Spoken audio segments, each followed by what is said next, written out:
Hello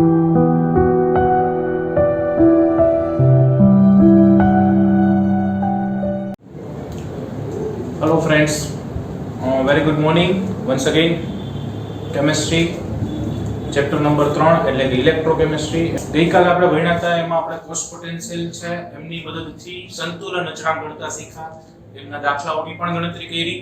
આજે એક નવો ટોપિક લઈને આવ્યા છીએ. આજનો ટોપિક છે વિદ્યુત રાસાયણિક કોષ અને પ્રક્રિયાની ગિબ્સ ઉર્જા.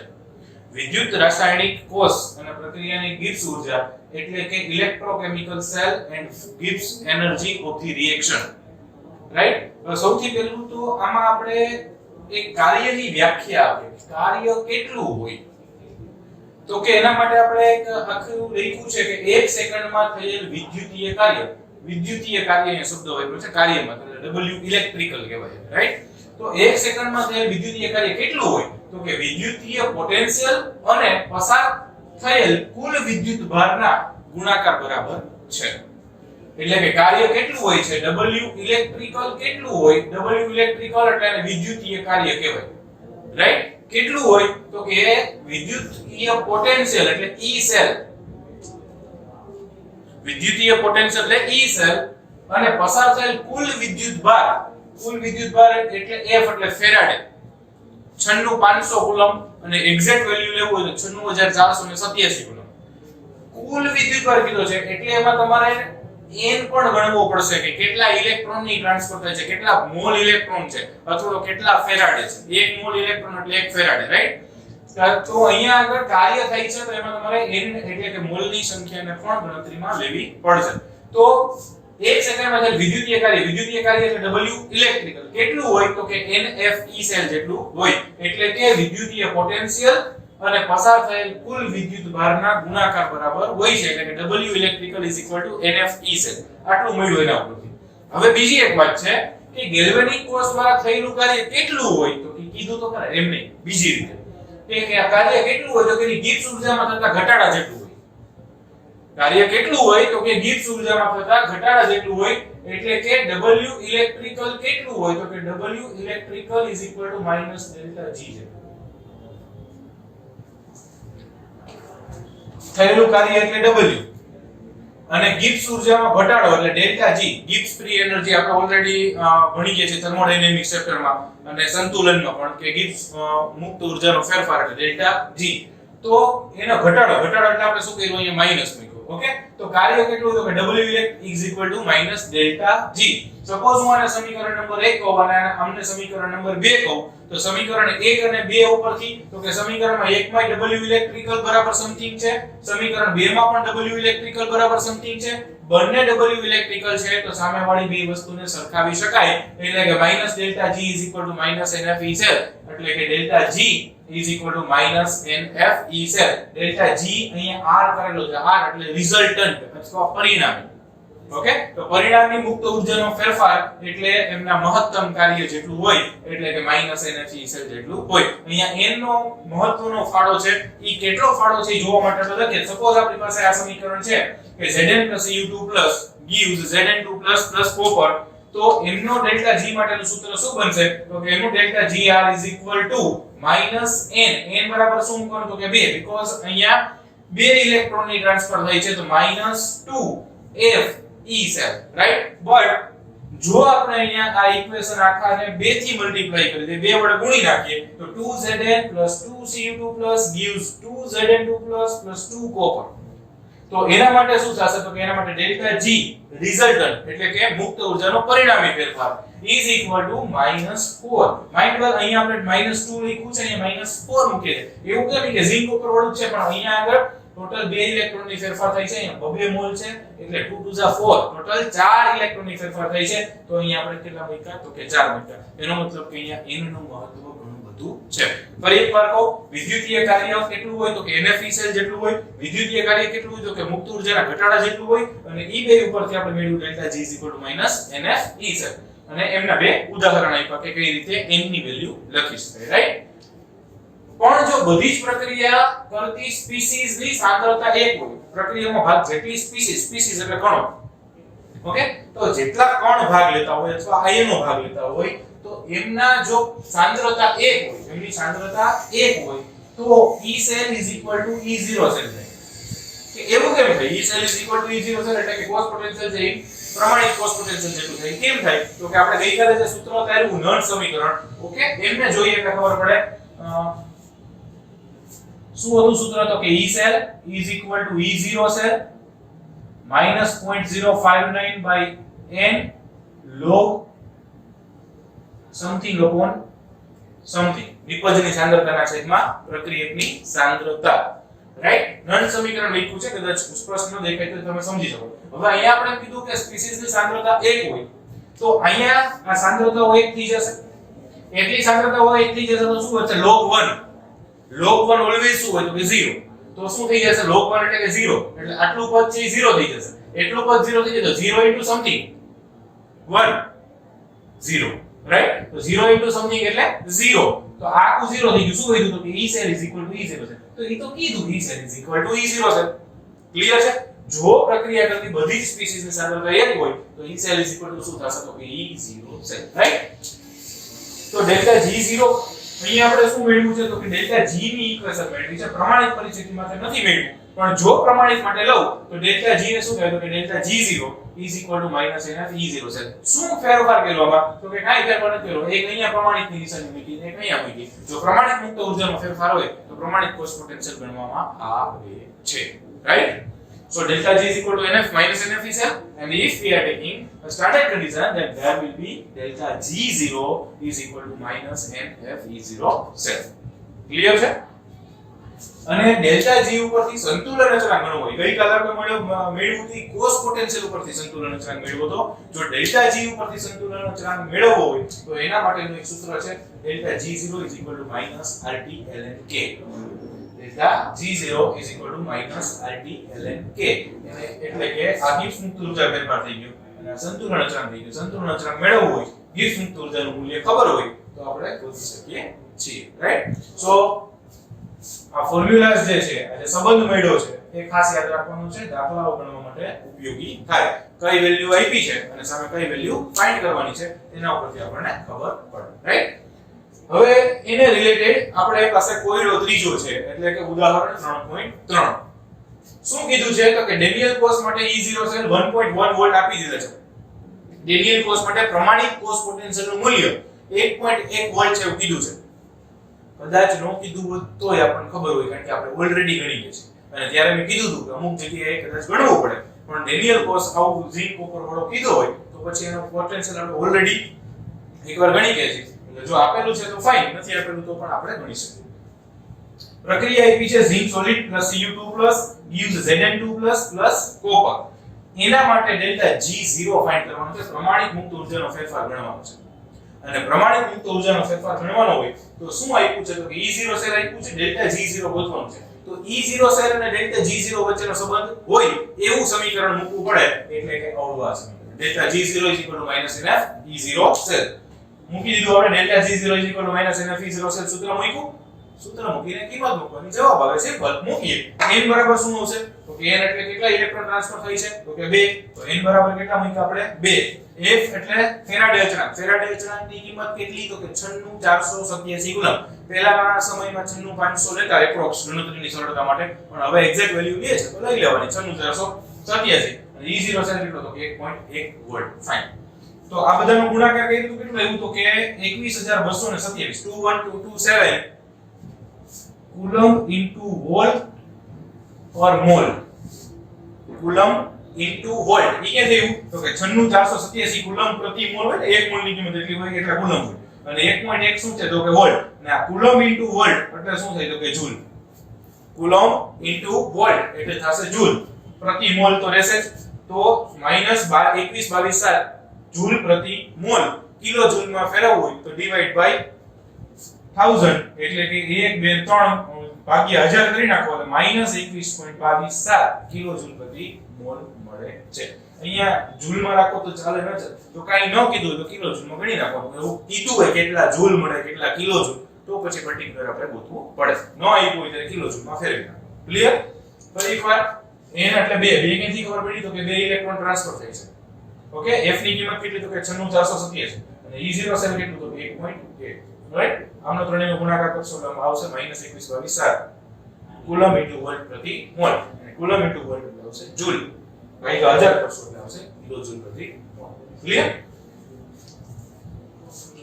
ઇન્ડેક્સ નો ચોથો ક્વેશ્ચન એટલે કે લખાણ સંબંધિત પ્રશ્નનો ચોથો ક્વેશ્ચન રાઈટ એમાં આપણને કીધું છે pH બરાબર 10 વાળા દ્રાવણ સાથે pH આપી છે કોનું દ્રાવણ શું દ્રાવણ કંઈ કીધું નથી pH બરાબર 10 વાળા દ્રાવણ સાથે સંપર્કમાં રહેલા હાઇડ્રોજન વિદ્યુત ધ્રુવનો પોટેન્શિયલ ગણો એવું કીધું છે હાઇડ્રોજન વિદ્યુત ધ્રુવનો પોટેન્શિયલ હવે આપણને એમ થાય કે હાઇડ્રોજનનો તો એમનો રિડક્શન પોટેન્શિયલ ઓક્સિડેશન પોટેન્શિયલ 0 થાય પણ એની સાથે સંપર્કમાં pH 10 વાળા દ્રાવણ સાથે સંપર્કમાં હોય ત્યારનું પૂછ્યું છે તો ગોતીએ સૌથી પહેલા હાઇડ્રોજન વિદ્યુત ધ્રુવ માટે તો કે આપણે પ્રક્રિયા સમીકરણ લખ્યું છે H+ પ્લસ ઇલેક્ટ્રોન એમાંથી H2 હાઇડ્રોજન ગેસ બનતો રાઈટ H+ પ્લસ ઇલેક્ટ્રોન એમાંથી 1/H2 અને pH બરાબર 10 હોય તો H3O+ ની સાંદ્રતા અથવા H+ ની સાંદ્રતા કેટલી હોય તો કે 10 ની -10 ઘાત મોલર હોય આ ક્યાંથી આવ્યું તો કે આપણે ઓલરેડી સંતુલનમાં ભણી ગયા pH નું સૂત્ર pH log to the base 10 concentration of H3O+ આ સૂત્ર આપણે ઓલરેડી યુઝ કરી ગયા છે ઓકે તો અહીંયા તમે pH 10 મૂકો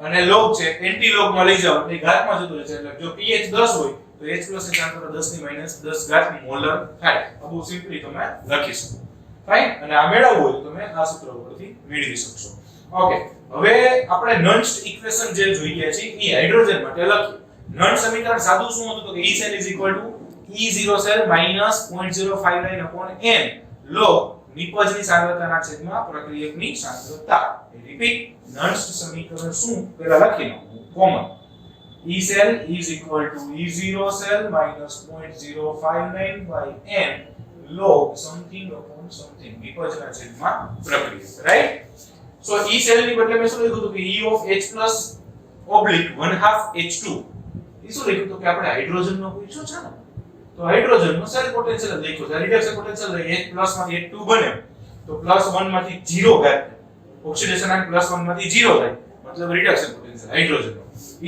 E0 H+ H2 ટૂંકમાં કોષ કયો છે હાઇડ્રોજન ઓકે આ 0.059 એટલે મેં ડાયરેક્ટ લખ્યું છે ડાયરેક્ટ ન લખો તો 2.303 RT/NF log something log અચ્છા હવે આ સમીકરણમાં જો તો નિપજના છેદમાં પ્રક્રિયા પણ આમાં તો કઈ આવશે નહીં અહીંયા 1 ની સાથે આવશે ખાલી છેદમાં 1/H+ આવશે રાઈટ એટલે જો આ ન લખો તો તમે ડાયરેક્ટ આ ફોર્મ્યુલા પણ લખી શકો ઓકે હવે n બરાબર કેટલા આવશે તો કે કેટલા ઇલેક્ટ્રોનની ટ્રાન્સફર થાય છે તો કે 1 એટલે અહીંયા જે n છે એની કિંમત આપણે કેટલી મૂકી તો કે 1 અને બાકી બધાની કિંમત તમે મૂકશો એટલે એ કેટલી આવશે તો કે 0.05 અને log 1/H+ કારણ કે નિપજના છેદમાં પ્રક્રિયા નિપજ તો કોઈ છે નહીં પ્રક્રિયા છે H+ ની સાંદ્રતા કિંમત મૂકીએ E0 of H+ H2 મતલબ હાઇડ્રોજન નો રિડક્શન પોટેન્શિયલ તો કે તો 0 જ હોય એટલે અહીંયા શું મૂક્યું તો કે 0 માઈનસ ની બદલે તો કે માઈનસ 0.059/1 એટલે 0.059 log 1/H+ ની સાંદ્રતા H+ ની સાંદ્રતા કેટલી છે તો કે 10 ની -10 ઘાત મળે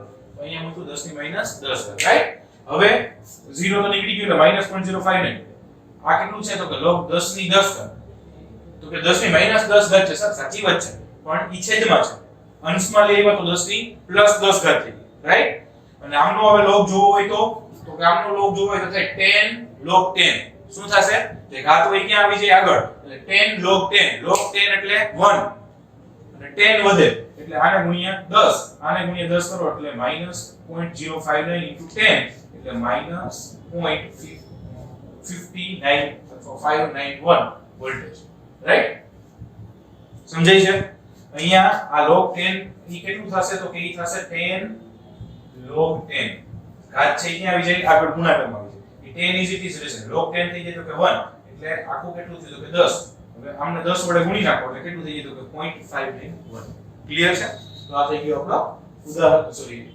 લખાણ સંબંધિત પ્રશ્નોનો ચોથો ક્વેશ્ચન અથવા દાખલો બહુ નાના દાખલાઓ છે એટલે 2 માર્કમાં 3 માર્કમાં પૂછી શકે રાઈટ ઓકે સ્ટુડન્ટ્સ નેક્સ્ટ છે ઇન્ટેક્સ નું 3.5 એટલે કે લખાણ સંબંધિત પ્રશ્નનો પાંચમો પ્રશ્ન રાઈટ નીચેની પ્રક્રિયા માટે EMF ગણો ખાલી એટલું જ સિમ્પલ એક પ્રક્રિયા આપી છે એના માટે EMF ગણો એટલે શું તો કે E cell નો કોષ પોટેન્શિયલ ગણવાનો છે રાઈટ પ્રક્રિયા આપી છે નિકલ સોલિડ +2Ag ની સાંદ્રતા અહીં આપી છે 0.002 મોલર gives Ni2+ ની સાંદ્રતા આપી છે 0.160 molar +2 mall of Ag solid અને સાથે આપી દીધું છે E0 સોલ્વ કોષનો પ્રમાણિત પોટેન્શિયલ આપી દીધો છે 1.05 વોલ્ટ.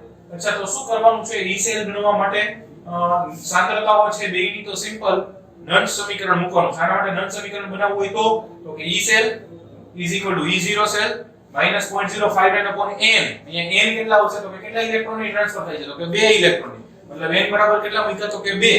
લોગ નિપજની સાંદ્રતા નિપજ કોણ છે તો કે Na+2 છેદમાં પ્રક્રિયકની સાંદ્રતા એટલે Ag+ અને 2 મોલ છે એટલે એનો વર્ગ.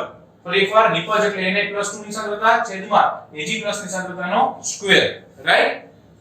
કિંમતો મૂકી E0 સેલ આપણને પૂછે કેટલું 1.05 વોલ્ટ. 0.059/2 કરશો એટલે આવશે 0.0295. 0.059/2 કરશો એટલે આવશે 0.0295. લોગ Na+ ની સાંદ્રતા કેટલી તો કે 0.160 અને Ag+ ની સાંદ્રતા કેટલી તો કે 0.002 એનો પાછો સ્ક્વેર. પહેલા 1.05 as it is 0.0295 as it is log as it is આમને સાદું રૂપ આપશો 0.160 ના છેદમાં point something 4 આવશે. ઈ બધું સિમ્પ્લિફાઈ કરશો એટલે વધશે છે 4 * 10 ની 4 ઘાત. રાઈટ? આમનું સાદું રૂપ આપશો એટલે આવશે 4 * 10 ની 4 ઘાત. 1.05 as it is 0.0295 as it is અને આમનો લોગ કેટલો તો કે 10 ની 4 ઘાત નો લોગ આવે 4. ઘાત ઉડીને આગળ આવી જાય અને log 10 એટલે 1 મતલબ આનો લોગ આવ્યો 4 અને log 4 એટલે 40 નું 0 માં ઈ કેટલો આવશે તો કે 0.6021. 40 નું 0 માં લોગ કેટલો થાય 0.6021. રાઈટ? તો 4 + 0.6021 એટલે 4.6021 એને ગુણ્યા સમથિંગ એને 1.05 માંથી બાદ કરશો એટલે આવશે E cell = 0.914 વોલ્ટ 0.914 વોલ્ટ. કાઈ જ કરવાનું નથી EMF ગોતવો એટલે E cell ગોતવાનું છે. E0 સેલ આપ્યું તો બંનેની સાંદ્રતા કેટલી છે ખાલી સૂત્ર મૂકી સાદું રૂપ આપવાનું છે. રાઈટ? આ થઈ ગયું ઇન્ટેક્સ નો 5મો ક્વેશ્ચન. એના પછી જોઈએ ઇન્ટેક્સ નો 6થો ક્વેશ્ચન એટલે કે લખાણ સંબંધિત પ્રશ્નનો 6થો પ્રશ્ન. એક કોષ કયો કોષ એક કોષ જેમાં નીચેની પ્રક્રિયા થાય છે. કઈ પ્રક્રિયા થાય છે તો કે 2Fe+3 + 2I- gives 2Fe+2 + I2. આવી એક પ્રક્રિયા છે મતલબ ફેરિક નું ફેરસ માં રૂપાંતર થાય છે. Fe+3 એટલે ફેરિક Fe+2 એટલે ફેરસ. ઓકે 298 કેલ્વિન તાપમાન એટલે T = 298. પ્રમાણિત પોટેન્શિયલ એટલે E0 સેલ કેટલો આવ્યો છે તો કે 0.236 વોલ્ટ. પ્રમાણિત મુક્ત ઊર્જાનો ફેરફાર એટલે કે ડેલ્ટા G0 ગણવાનો છે અને સંતુલન અચળાંક એટલે કે Kc ગણવાનું છે. બે વસ્તુ ગણવાની છે. તો સૌથી પહેલા ડેલ્ટા G માં કયું સૂત્ર લાગુ પડશે તો કે -NF E0 સેલ n બરાબર તો કે કેટલા ઇલેક્ટ્રોનની ટ્રાન્સફર થાય છે તો કે 2 એટલે 2 F એટલે તો કે 96487 અને E0 સેલ. અચ્છા પ્રશ્ન થઈ કે કેમ એમ થયું તો કે અહીંયા તમે જુઓ 3 2 6 6 માંથી 2 જાય તો 4. ઓકે અને એમાં પાછા 4 એટલે એમનો જ ટ્રાન્સફર થાય છે. રાઈટ? E0 સેલ કેટલું આવ્યું હતું તો કે 0.236. બધી જ કિંમત મૂકો સાદું રૂપ આપો એટલે આવશે 45541. અહીંયા કુલમ અહીંયા વોલ્ટ. કુલમ * વોલ્ટ એટલે જૂલ પ્રતિ મોલ અને જૂલ પ્રતિ મોલ ને આપણે આગલા દાખલામાં કર્યું તે પ્રમાણે કિલો જૂલમાં ફેરવો હોય તો ડિવાઇડ બાય 1000 એટલે કે ભાગ્યા 1000 કરી નાખો એટલે 45.54 કિલો જૂલ પ્રતિ મોલ આવે ડેલ્ટા G0. રાઈટ? હવે ડેલ્ટા G0 મળ્યું છે. સંતુલન અચળાંક ગણવાનું છે. તો ડેલ્ટા G નું સંતુલન અચળાંક વાળું સૂત્ર આપણે આજની થિયરીમાં ભણ્યા એ પ્રમાણે delta G0 = -RT ln K. પણ આપણે ln ની ગણતરીઓ ક્યાંય કરતા નથી એટલે શું કરવું પડશે એટલે પહેલા log માં ફેરવવું પડશે. log માં ફેરવવા માટે ln ની બદલે શું મૂકી શકાય તો કે 2.303 log મૂકી શકાય. રાઈટ? તો delta G0 = -RT ln K = -2.303 RT log K. બસ કિંમતો મૂકવાની છે. log K ને કરતા બનાવી દીધો તો શું વધ્યું તો કે ડેલ્ટા G0 અને અહીંથી બધું ક્યાં વધ્યું છે તો કે અહીંયા છેદમાં એટલે log Kc = delta G0 upon 2.303 RT. બસ કિંમતો મૂકવાની છે. ડેલ્ટા G0 શું આવ્યું છે તો કે -45.54 એટલે કે -45.54 ગુણ્યા 10 ની 3. ઈ કેમ લખ્યું તો કે આ કિલો જૂલ હતું. આપણે અહીંયા જૂલમાં કિંમત મૂકી. એમ કેમ ખબર પડી જૂલમાં આવી તો કે જો r ની કિંમત મૂકી આપણે 8.314 જૂલ. r ની કિંમત મૂકી જૂલમાં તો અહીંયા ડેલ્ટા G ની કિંમત હોય જૂલમાં. તો મોસ્ટ ઓફ મિસ્ટેક કરવાની આવી જગ્યાએ કરશે. એકની વેલ્યુ કિલો જૂલમાં મૂક્યું એકની જૂલમાં મૂક્યું એટલે જવાબ ખોટો આવશે. રાઈટ? તો અહીંયા જૂલની કિંમત મૂકી છે એટલે અહીંયા કિલો જૂલમાં મૂકી શકાય નહીં એટલે 10 ની 3 ઘાત વડે ગુણીને આપણે શું કર્યું અમને જૂલમાં કન્વર્ટ કર્યું. 2.3 remains as it is. r ની કિંમત 8.314 એટલે t આપ્યું છે આપણને 298 કેલ્વિન. રાઈટ? તો બધી જ કિંમતો મૂકી સરસ મજાનું સાદું રૂપ આપો એટલે જવાબ આવે 7.981. અહીંયા જવાબ આવી જતો નથી. આના સાદુ રૂપનો જવાબ આવે છે કારણ કે ઈ શું મળ્યું છે log kc મળ્યું છે. ઘણીવાર ઉતાવળમાં આપણે આ ભૂલ કરતા log kc ઘણી આવતા જવાબ આવી ગયો 7.981. આપણને પૂછ્યું છે kc, રાઈટ? તો log kc બરાબર 7.981. એમાંથી kc ને કરતા બનાવો, log સામે જાય એટલે શું થઈ જશે તો કે anti log. તો kc અહીંયા વધશે, kc બરાબર anti log of 7.981. kc બરાબર anti log of 7.981. આમનો anti log ગોતો એટલે 0.98 નો 1 માં anti જોવો એટલે આવશે 9.57 અને 10 ની 7 ઘાત. જે આગળ પૂર્ણાંક આંકડો હોય એ શું હોય તો કે ઘાતમાં આવી જાય એટલે 9.57 ગુણ્યા 10 ની 7 ઘાત આપણો સંતુલન અચળાંક મળે છે. લાસ્ટ ટાઈમ સુધી આપણે કોસ્ટ પોટેન્શિયલ અને એના ઉપરથી ગિબ્સ મુક્ત ઊર્જા, એના ઉપરથી સંતુલન અચળાંક, આ બધી વસ્તુ નો અભ્યાસ કર્યો, થિયરી એઝ વેલ એઝ દાખલા, રાઈટ? આજે આપણે આમાં નવો ટોપિક સ્ટાર્ટ કરવાનો છે, એ છે વાહકતા એટલે કે કન્ડક્ટન્સ. વાહકતા જેવી મોટો ટોપિક છે, એના ઘણા બધા પ્રકાર છે અને ડિટેલમાં આપણને આપ્યું છે.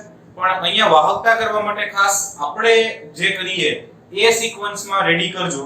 ઓકે, ટેક્સ્ટ બુક ની સિક્વન્સ ત્યાં થોડીક આગળ પાછળ થશે કારણ કે એમાં થોડું સ્કેટર્ડ વેમાં આપ્યું છે, એટલે આપણે બેઝિકલી આપણા જ લેક્ચરને ફોલો કરશું કે એમાં એ સિક્વન્સ પ્રમાણે આપણે જાશું, રાઈટ? સેમ વે નોટબુક બનાવવા માટે પણ આપણા બોર્ડ વર્કનો યુઝ એઝ ઇટ ઇઝ તમે કરી શકો છો. ઓકે, હવે સૌથી પહેલા અહીંયા આગળ આજનો આપણો ટોપિક છે વિદ્યુત વિભાજ્ય દ્રાવણોની વાહકતા.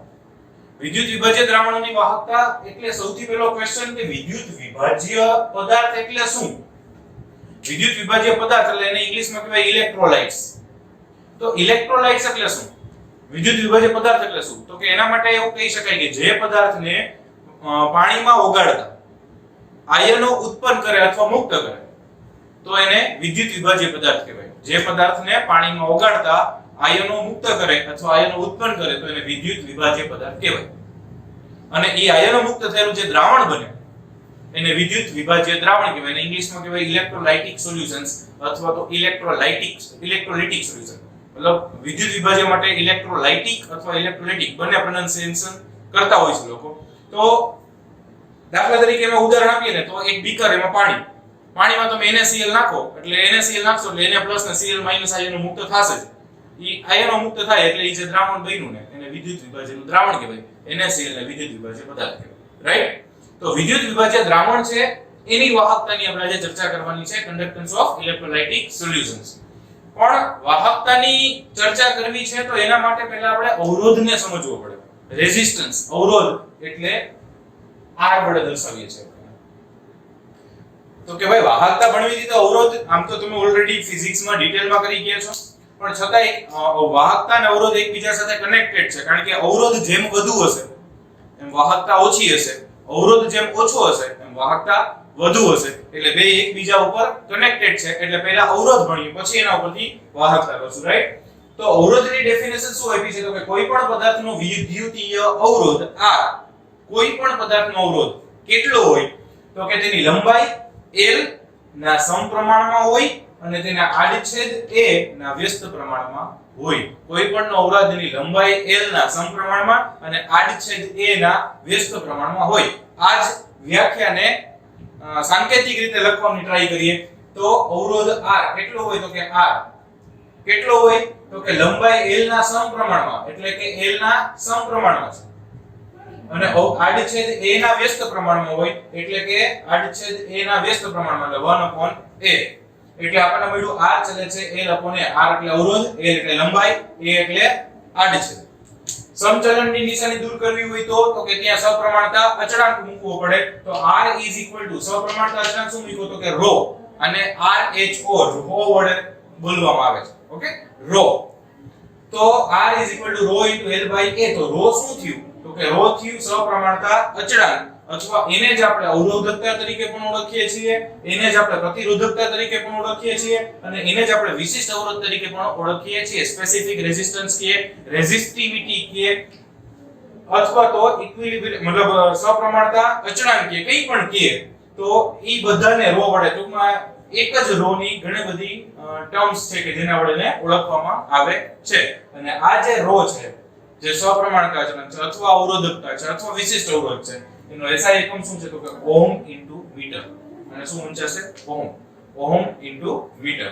અચ્છા, હવે સપોઝ કે મારે એમ કેવું હોય કે આપણો જે સાદો અવરોધ છે, સામાન્ય અવરોધ છે, એ વિશિષ્ટ અવરોધ ક્યારે થાય? સામાન્ય અવરોધ એટલે આ r અને વિશિષ્ટ અવરોધ એટલે ρ, રાઈટ? તો r ρ ક્યારે થાય? તો કે r ρ કરવા માટે l બરાબર 1 મીટર હોવું જોઈએ અને આડછેદનું ક્ષેત્રફળ 1 મીટર સ્ક્વેર હોવું જોઈએ. મતલબ કે એકમ લંબાઈ હોય 1 મીટર લંબાઈ હોય અને 1 મીટર સ્ક્વેર આડછેદનું ક્ષેત્રફળ હોય. 1 મીટર લંબાઈ હોય અને 1 મીટર સ્ક્વેર આડછેદનું ક્ષેત્રફળ હોય એટલે l/a 1 થઈ જશે અને e1 થઈ જશે. તો r શું થશે? તો કે ρ. એટલે કે જ્યારે આડછેદનું ક્ષેત્રફળ 1 મીટર સ્ક્વેર હોય, લંબાઈ 1 મીટર હોય, ત્યારે એ અવરોધ છે એ શું થઈ ગયો? એનો વિશિષ્ટ અવરોધ અથવા તો એની અવરોધકતા તરીકે ઓળખવામાં આવે છે.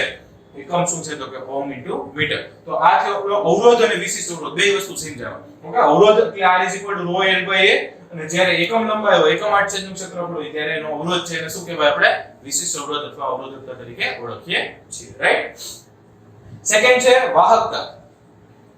વાહકતાને આપણે g વડે દર્શાવવામાં આવે છે. વાહકતાને કેપિટલ G વડે દર્શાવવામાં આવે છે. શું કહેવાય વાહકતાની વ્યાખ્યા? તો કે અવરોધના વ્યસ્તને વાહકતા કહેવાય. એકદમ સિમ્પલ ડેફિનેશન છે. અવરોધના વ્યસ્તને વાહકતા કહેવાય. કેમ અવરોધના વ્યસ્તને? તો કે મેં હમણાં કીધું, જેમ અવરોધ વધારે હશે એમ વાહકતા ઓછી હશે, જેમ અવરોધ ઓછો હશે એમ વાહકતા વધારે હશે. તો અવરોધના વ્યસ્તને શું કહેવાય? તો કે વાહકતા કહેવાય. એટલે કે G = 1/r. આને સિમ્બોલિક રિપ્રેઝન્ટેશનમાં લખવું હોય અથવા મેથેમેટિક્સ સ્વરૂપમાં લખવું હોય તો શું કહેવાય? તો કે G = 1/r. અચ્છા, G = 1/r તો G as it is, equal as it is, 1 as it is, અને r ની બદલે તમે શું લખી શકો? તો કે r ની બદલે તમે લખી શકો ρ * l/a. r બરાબર શું લખી શકાય? ρ * l/a. તો r છેદમાં છે ને આપણે લખ્યું ρ * l/a. છેદનો છેદ ક્યાં જતો રહેશે? અંશમાં. એટલે G = 1/ρ * a/l એવું મળશે, રાઈટ? આમાં ફરી એકવાર કહી દઉં, G શું છે? તો કે વાહકતા છે, ρ છે એ વિશિષ્ટ અવરોધ છે, a છે એ આડછેદનું ક્ષેત્રફળ છે અને l છે એ લંબાઈ છે. ઓકે, હવે 1/ρ ની બદલે આપણે કંઈક મૂકવું હોય તો કે તો મૂકી શકાય. કંઈક મૂકી દે. શું મૂક્યું? તો કે k મૂક્યો, કપ્પા k. અને કપ્પા વડે દર્શાવવામાં આવે છે. ઘણી જગ્યાએ કાપા પણ બોલે, k a p a. Okay, kappa અથવા કાપા. તો G = કપ્પા k * a/l. આ જે વાહકતા છે એનો SI એકમ શું છે? તો કે સિમેન્સ છે. ઘણા સાયમન પણ બોલે છે. ઓકે, સિમેન્સ એનો એકમ થશે અને સિમેન્સ છે એને જ ઓહમ ઇન્વર્સ તરીકે પણ ઓળખવામાં આવે છે. એને જ ઓહમ ઇન્વર્સ તરીકે પણ ઓળખવામાં આવે છે, કારણ કે ઓનો એકમ જો ઓહમ હોય તો આ ઓહમ ઇન્વર્સ છે. અને ઓહમ ઇન્વર્સ છે એને જ મોહો તરીકે પણ ઓળખવામાં આવે છે. MHO. જો ઓહમ ઇન્વર્સ એટલે ઊંધું એટલે MHO એટલે એને મોહો તરીકે પણ ઓળખવામાં આવે છે. અને એને સિમ્બોલિક રિપ્રેઝન્ટેશન કરવું હોય તો જે ઓહમ છે એનું ઊંધું કરવાનું, રાઈટ? જે ઓહમ છે એનું ઊંધું કરવાનું એટલે એ મોહો થયું, અથવા એને ઓહમ ઇન્વર્સ કહેવાય અથવા એને સિમેન્સ કહેવાય. તો આ વાહકતાનો એકમ થયો. આટલું ક્લિયર છે? ફાઇન. તો આ થઈ વાહકતા. હવે કરવાની છે વિશિષ્ટ વાહકતા. વિશિષ્ટ વાહકતા એટલે શું? તો કે વિશિષ્ટ વાહકતાને કેપિટલ K એટલે આપણે હમણાં જે કીધું એ કપ્પા K વડે દર્શાવવામાં આવે છે. ઓકે, તો એમની વ્યાખ્યા શું થશે? કોને કહેવાય વિશિષ્ટ વાહકતા? તો કે અવરોધકતા એટલે કે વિશિષ્ટ અવરોધ. એક જ થયું ને? અવરોધકતા એટલે કે વિશિષ્ટ અવરોધના વ્યસ્તને વિશિષ્ટ વાહકતા કહેવાય. વિશિષ્ટ અવરોધના વ્યસ્તને વિશિષ્ટ વાહકતા કહેવાય. વિશિષ્ટ વાહકતા એટલે કપ્પા K = 1/ρ. આ શું થયું? તો કહેવાય વિશિષ્ટ અવરોધ. એનું વ્યસ્ત એને કહેવાય વિશિષ્ટ વાહકતા K. અને એનો SI એકમ છે સિમેન્સ પર મીટર અને ઘણી બધી જગ્યાએ વાપરે છે સિમેન્સ પર સેન્ટીમીટર. નાનો એકમ યુઝ કરવો હોય તો સેન્ટીમીટર વાળો યુઝ કરે. SI એકમ છે સિમેન્સ પર મીટર, રાઈટ? તો K = 1/ρ. K = 1/ρ. 1/ρ બરાબર K મૂક્યું છે. અને એનું જો હજી સૂત્ર તમારે વાહકતા વાળું જોઈતું હોય, બરાબર? એનું સૂત્ર હજી તો વાહકતા અહીંથી તમે કરતા બનાવો K ને તો શું થશે? તો કે G * l/a. શું થશે? G * l/a. ઈ પણ કપ્પા K થશે. ઈથી કપ્પા K ને કરતા બનાવો તો G * l/a. રાઈટ? આવું પણ થાય. એટલે આ શું થયું? એની વાહકતા. અને આ શું થશે? કોષનું અચળાંક. એટલે જો અહીંયા આગળ આ વિશિષ્ટ વાહકતા શું થશે? તો કે વાહકતા વિશિષ્ટ વાહકતા શું થશે? તો કે વિશિષ્ટ વાહકતા થશે વાહકતા ગુણ્યા આ l/a શું થઈ જશે? કોષ અચળાંક થઈ જશે. કેમ એવું થશે? યસ, l/a થશે. ઓકે, શું થશે? વાહકતા ગુણ્યા કોષ અચળાંક. કેમ કોષ અચળાંક થઈ છે અહીંયા? તો કે કોષ અચળાંક એટલા માટે કે કોઈ પણ કોષની વાહકતા માપતો હોય તો એની લંબાઈ તો અચળ હોય. હા. એનો a પણ અચળ મતલબ આડછેદનું ક્ષેત્રફળ અચળ હોય તો કે હા. અને ઈ બે અચળ છે એટલે એનો ગુણોત્તર અચળ જ થશે તો કે યસ. અને ઈ ગુણોત્તર છે તે કોષ માટે તો કે અચળ હોય એટલે કે કોષનો અચળાંક થશે. એટલે આને તમે શબ્દોમાં લખો તો વિશિષ્ટ વાહકતા બરાબર વાહકતા ગુણ્યા કોષ અચળાંક. રાઈટ? આવું પણ સૂત્ર મળશે. ક્લિયર? હવે એક બહુ અઘરા સંબંધો આપ્યા છે, એવું નથી, બહુ સહેલા સંબંધો આપ્યા છે. આવું આપવાનું ન હોય પણ છતાં એ લોકો આપ્યા છે તો કરાઈ દઉં.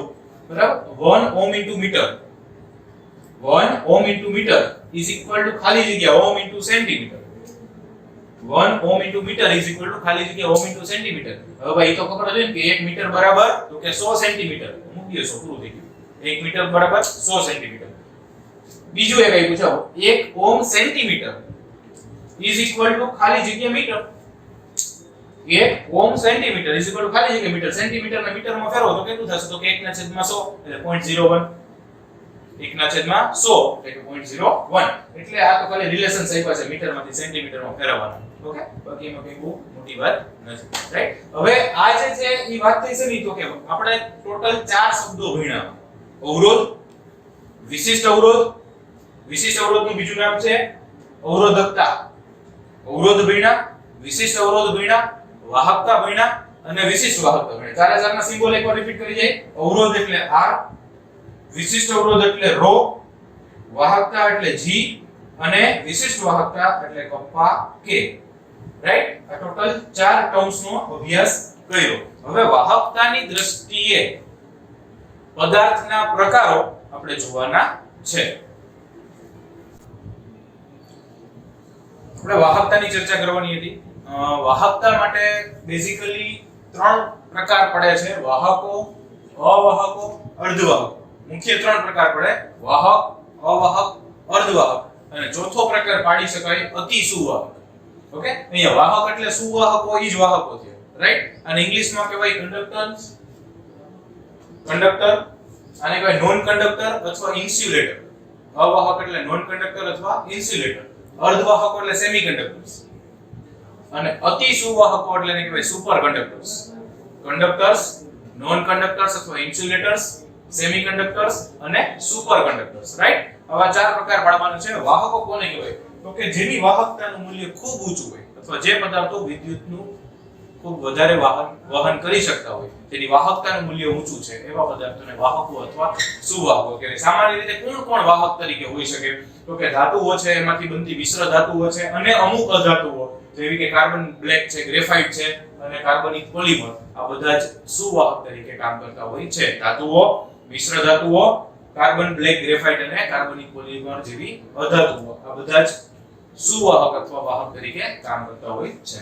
અવાહકો એટલે જેની વાહકતાનું મૂલ્ય ખૂબ ઓછું હોય. જો શૂન્ય હોય એવું નથી કહેતા, થોડી ઘણી વાહકતા તો હશે, પણ જેનું વાહકતાનું મૂલ્ય ખૂબ ઓછું હોય કે જે લગભગ આપણે કેવું કરી અવગણી શકીએ, તો એની વાહકતા 0 છે અથવા વાહકતા ખૂબ ઓછી છે, ટેન્ડ્સ ટુ 0 છે, એવા પદાર્થનો કહેવાય અવાહકો કહેવાય. અને અવાહક તરીકે સામાન્ય રીતે શું હશે તો કે કાચ હશે, સિરેમિક પદાર્થો છે, આ બધા અવાહક તરીકે ઓળખાય, વિદ્યુતનું વહન કરી શકતા નથી. કાચ અને સિરેમિક પદાર્થો. રાઈટ? હવે અર્ધવાહકો, સેમીકન્ડક્ટર્સ. નામ જોઈને ખબર પડી જાય જેમની વાહકતાનું મૂલ્ય વાહકો કરતા ઓછું હોય, જેમની વાહકતા વાહકો કરતા ઓછી હોય અને અવાહકો કરતા વધુ હોય, એટલે કે જેમની વાહકતાનું મૂલ્ય વાહકો અને અવાહકોની વચ્ચેનું હોય, એવા પદાર્થોને અર્ધવાહકો કહેવાય. કોણ પદાર્થો, કયા પદાર્થો અર્ધવાહક તરીકે ઓળખાઈ શકે તો કે સિલિકોન, ડોપિંગ કરેલ સિલિકોન. તો સામાન્ય જે અર્ધધાતુઓ છે એ બધા અર્ધવાહકો તરીકે ઓળખશે. સિલિકોન તો સમજ્યા, પણ આ ડોપિંગ કરેલ સિલિકોન એટલે શું તો કે ડોપિંગ કરેલ સિલિકોન એટલે એક પદાર્થ છે એમાં અન્ય પદાર્થ ઉમેર્યો છે અને એ અન્ય પદાર્થ ઉમેરવાને કારણે એની વાહકતામાં ફેરફાર થશે, વાહકતા વધશે અથવા વાહકતા ઘટશે. તો એ વાહકતા ખાસ કરીને વધારવા માટે આપણે અન્ય પદાર્થ ઉમેર્યો હોય કે જેથી કરીને પદાર્થની વાહકતાનું મૂલ્ય થોડું વધારી શકાય, તો એવા પદાર્થોને ડોપિંગ કરેલ સિલિકોન કહેવાય. સિલિકોનમાં અન્ય પદાર્થ ઉમેરો, એ અન્ય પદાર્થનું ઉમેરવું એને ડોપિંગ કર્યું કહેવાય. વધારે ડિટેલમાં ડોપિંગ વાળો ટોપિક છે એ આપણે સોલિડ સ્ટેટ એટલે કે ઘન અવસ્થા ચેપ્ટરમાં ભણશું. રાઈટ? તો સિલિકોન છે, ડોપિંગ કરેલ સિલિકોન છે, ગેલિયમ આર્સેનાઇડ છે, આ બધાય પદાર્થો અર્ધવાહકો તરીકે, સિલિકોન, જર્મેનિયમ, બધી જે અર્ધધાતુઓ છે એ મોટા ભાગે અર્ધવાહકો તરીકે કામ કરતી હોય છે. તો સિલિકોન, ડોપિંગ કરેલ સિલિકોન, ગેલિયમ આર્સેનાઇડ અને આ બધાય પાછા શું છે તો કે ગેલિયમ આર્સેનાઇડની ઉપયોગી ઇલેક્ટ્રોનીય પદાર્થો છે. ખાસ કરીને ફિઝિક્સમાં તમારે જે ભણવામાં આવે છે ટ્રાન્ઝિસ્ટર ને બરાબર પીએનપી ને એનપીએન ને તો ઈ જે બધું છે ઈ બધું આમાંથી ઈ બનતું હોય છે અને ત્યાં આગળ એનું વર્કિંગ પ્રોસેસ ફિઝિક્સમાં વધારે તમે વર્કિંગ પ્રોસેસ જોતા હોય અહીંયા આગળ ઈ પદાર્થ કયા કયા છે એની ખબર પડશે રાઈટ. એના પછી છે અતિસુવાહકો એટલે સુપર કંડક્ટર્સ. હવે અતિસુવાહકો એટલે ઈ સામાન્ય રીતે કેવું હોય તો કે ઈ પદાર્થ સામાન્ય તાપમાને અને સામાન્ય પરિસ્થિતિમાં કદાચ અવાહક હોય, વાહક હોય, અર્ધવાહક હોય એવું હોય પરંતુ એનું જે તાપમાનમાં ફેરફાર કરવામાં આવે ખાસ કરીને તાપમાન ઘટાડવામાં આવે, તાપમાન ખૂબ નીચું લઈ જવામાં આવે તો નીચું લઈ જવામાં આવે ત્યારે એની અવરોધકતા 0 થઈ જાય. જેમની પ્રતિરોધકતા એટલે અવરોધકતા, જેમની પ્રતિરોધકતા શૂન્ય મતલબ કોઈ પણ પદાર્થ એવા હોય કે જેને ખૂબ નીચા તાપમાને લઈ જતા એનો અવરોધ શૂન્ય થઈ જાય, અવરોધકતા શૂન્ય થઈ જાય અને અવરોધકતા શૂન્ય થઈ જાય તો એની વાહકતા કેવી થઈ જાય? અનંત થઈ જાય, ઇન્ફાઇનાઇટ કન્ડક્ટન્સ થાય અને ઇન્ફાઇનાઇટ કન્ડક્ટન્સ અનંત વાહકતા ધરાવતા પદાર્થો એને અતિસુવાહકો કહેવાય. ઉદાહરણ છે ધાતુ અને અધાતુ. તો કે ધાતુ અને અધાતુનું ઉદાહરણ તો આમાં આપ્યા પણ વાહકોમાં તો કે યસ નોર્મલ ટેમ્પરેચર સામાન્ય તાપમાન છે ત્યારે ધાતુ અને અધાતુઓ છે ઈ વાહક છે પરંતુ જો એનું તાપમાન 0 થી 15 કેલ્વિન, 0 કેલ્વિન એટલે -273 અંશ સેલ્સિયસ, ઓકે તો 0 થી 15 કેલ્વિન એટલે -273 થી નીચું તાપમાન જો લઈ જવામાં આવે તો ઈ ધાતુ અને અધાતુઓ આટલા નીચા તાપમાને એમની અવરોધકતા શૂન્ય થઈ જાય એટલે કે એમની વાહકતા અનંત થઈ જાય અને અતિસુવાહક તરીકે વર્તે. ફરી એકવાર રિપીટ કરું, ધાતુ અને અધાતુ સામાન્ય તાપમાને વાહકો તરીકે વર્તે છે અને 0 થી 15 કેલ્વિન જેટલા નીચા તાપમાને અતિસુવાહકો તરીકે વર્તે છે. સેમ વસ્તુ સિરેમિક પદાર્થો અને મિશ્ર ઓક્સાઇડ. હવે સિરેમિક પદાર્થો તો આમ તમે જોવો તો અવાહક છે. સિરેમિક પદાર્થો એટલે ખબર ને આ મોરબીમાં જે ઉદ્યોગો બધા છે એને રિલેટેડ પદાર્થો અથવા તમારા ઘરે પેલા પોટ ને એ બધું હોય માટીના બરાબર સિરેમિક ટાઈપના પદાર્થો પછી ઈજ માટીમાંથી પછી આગળ લાદી ને ટાઇલ્સ ને આને બધું બનતું હોય તો ખાસ કરીને સિરેમિક પદાર્થો તો અવાહકો છે સામાન્ય તાપમાને પરંતુ એનું તાપમાન જો 150 કેલ્વિન એટલે ખૂબ નીચું તાપમાન લઈ જવામાં આવે ઓકે તો એટલા બધા નીચા તાપમાને ઈ સિરેમિક પદાર્થો અને જો મિશ્ર ઓક્સાઇડ હોય તો એ પણ અતિસુવાહક તરીકે વર્તે છે. કેમ આવી ટેન્ડન્સી કેમ ચેન્જ થતી હશે તો કે એની અવરોધકતામાં ચેન્જ થાય, એની અવરોધકતા ઘટી જાય, અવરોધકતા 0 થાય અને 0 થાય તો એની વાહકતા ઇન્ફાઇનાઇટ થાય એટલે ઈ પદાર્થો અતિસુવાહકો તરીકે વર્તતા હોય છે. તો ફરી એકવાર ટોટલ 4 ટાઈપ પડ્યા. વાહક એટલે જેમની વાહકતાનું મૂલ્ય અથવા જે સારા એવા વાહક હોય અથવા વિદ્યુતનું વહન સારું કરતા હોય તેને વાહકો કહેવાય. વાહકતાનું મૂલ્ય ખૂબ ઓછું હોય તેને અવાહકો કહેવાય. વાહકતાનું મૂલ્ય વાહક અને અવાહકની વચ્ચેનું હોય તો એને અર્ધવાહકો કહેવાય અને જેમની અવરોધકતા શૂન્ય થઈ જાય, વાહકતા અનંત થઈ જાય તો એને અતિસુવાહકો તરીકે ઓળખવામાં આવે છે. ઓકે ખાસ આ રીતે જ ઉદાહરણ યાદ રાખીને લખી નાખજો રાઈટ.